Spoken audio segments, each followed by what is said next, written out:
नौजवान कहता है नौकरी दे दो, सरकार कहती है पैसा नहीं है, अग्निवीर लेके 4 साल की नौकरी करो। भारत की सेना कहती है पैसा दे दो, सरकार कहती है तुम्हारे बजट का 63,000 करोड़ रुपए कम करेंगे। माताएं बहनें कहती हैं गैस का सिलेंडर बढ़ गया, बच्चे के दूध का दाम बढ़ गया, आटा दाल चावल महंगा हो गया, उसको कम कर दो, सरकार कहती है पैसा नहीं है। किसान कहता है फसल का दाम दे दो, फसल का दाम दे दो, सरकार कहती है पैसा नहीं है। अरे बुजुर्ग कहते हैं हमारी रेल की तीर्थ यात्रा, उसकी रियायत क्यों कम कर दी, सरकार कहती है हमारे पास पैसा नहीं है। देश के लोग कहते हैं शिक्षा का बजट तो बढ़ा दो, सरकार कहती है 2% से ज्यादा बजट नहीं है। अरे स्वास्थ्य का बजट तो ठीक कर दो, मोदी जी सरकार कहती है पैसा नहीं है। मान्यवर ये पैसा गया कहां, किसके पास गया ये पैसा? अरे ये पैसा गया नरेंद्र मोदी जी के मित्रों के पास गया, मित्रों के पास गया। मैं आपको बताता हूं मान्यवर कहां कहां गया। 20,000 करोड़ रुपए लेके नीरव मोदी मेहुल चौकसी भाग गया, 10,000 करोड़ रुपए लेके विजय माल्या भाग गया, 3,000 करोड़ रुपए लेके ललित मोदी भाग गया, 6,000 करोड़ लेके नितिन संदेशरा भाग गया। और ये मेरी जानकारी नहीं है, ये मेरी जानकारी नहीं मान्यवर, इस सरकार ने बताया पूंजीपतियों का 11 लाख करोड़ रुपए माफ किया, 11 लाख करोड़ रुपए। आप जीरो लगाते लगाते थक जाएंगे मान्यवर, इतना पैसा इन्होंने पूंजीपतियों को माफ किया। और इस सरकार को एक सनक है, इस सरकार को एक सनक है, मोदी सरकार को एक सनक है, उसको ये सनक है हमको अपने मित्र को अमीर बनाना है, हमको अपने मित्र को अमीर बनाना है, हमको अपने मित्र को दुनिया का सबसे बड़ा अमीर बनाना है। और मालूम है मान्यवर उसको कितना कर्जा दिया इस सरकार ने? 2.5 लाख करोड़ रुपए, 2.5 लाख करोड़ रुपए मान्यवर, 2.5 लाख करोड़ रुपए। जीरो लगाते लगाते थक जाएंगे। एक इंसान को 2.5 लाख करोड़ रुपए और बच्चे के दूध पे टैक्स लगाते हो, आटा दाल चावल पे टैक्स लगाते हो, हिंदुस्तान के गरीब आदमी का खून चूसने का काम करते हो। सरकार किसके लिए चल रही मान्यवर? यह सरकार किसके लिए चल रही है? इसको ध्यान से हमें सोचना पड़ेगा। जब हम इसी सदन में किसान के काले कानून का विरोध कर रहे थे, हमें सस्पेंड करके बाहर कर दिया गया।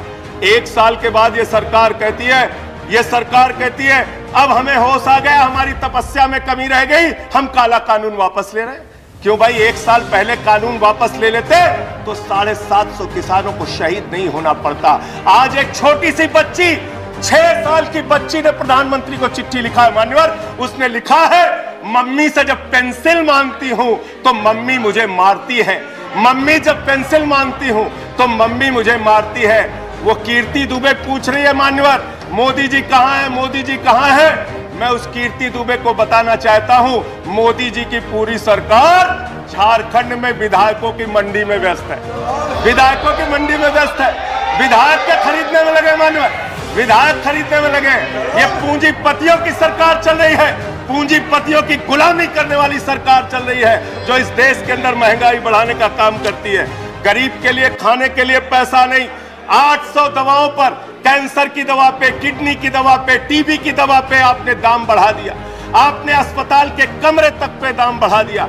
आपकी सरकार DHFL के लिए काम करती है। 34,000 करोड़ रुपए बैंकों का घोटाला DHFL ने किया और 29 करोड़ रुपए भारतीय जनता पार्टी को चंदा दिया है मान्यवर। इनसे हिसाब मांगना चाहिए। क्यों नहीं जाती ईडी इनके पास, क्यों नहीं जाती CBI इनके पास? इनसे सवाल पूछना चाहिए मान्यवर।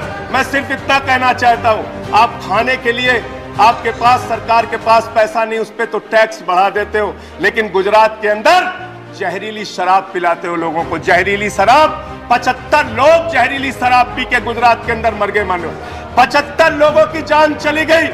दिल्ली के मुख्यमंत्री केजरीवाल जाते हैं देखने, गुजरात का मुख्यमंत्री उन लोगों से मिलने नहीं जाता, देश के प्रधानमंत्री उन लोगों से मिलने नहीं जाते, दिल्ली के मुख्यमंत्री केजरीवाल उन लोगों से मिलने जाते हैं। माननीय, मैं ये कहना चाहता हूं, no point of, I am not yielding sir, I am not yielding sir, 1 minute sir, I am not yielding sir, I am not yielding, let me complete sir, sir बस खत्म कर रहा हूं, कंक्लूड कर रहे हो, उसके बाद आई टेक द पॉइंट। ये सरकार पूंजीपतियों की सरकार है माननीय, ये बिल्डर्स के लिए काम करते हैं। मैं आपको बता रहा हूं, गुजरात में मान्यवर, गुजरात के अंदर, गुजरात में नवासारी एक जगह है, गुजरात में सीआर पाटिल के सांसद। नहीं sir, I am not tilting. इसी चेयर से कहा गया जब बोलते रहो तो किसी को पॉइंट ऑफ ऑर्डर नहीं देंगे। No sir, no, I am not tilting.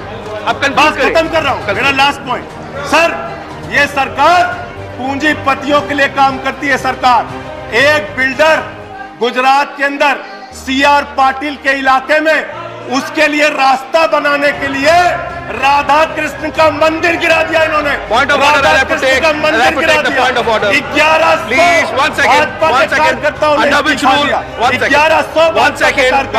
1 second. Sir, ये इसी चेयर से कहा गया।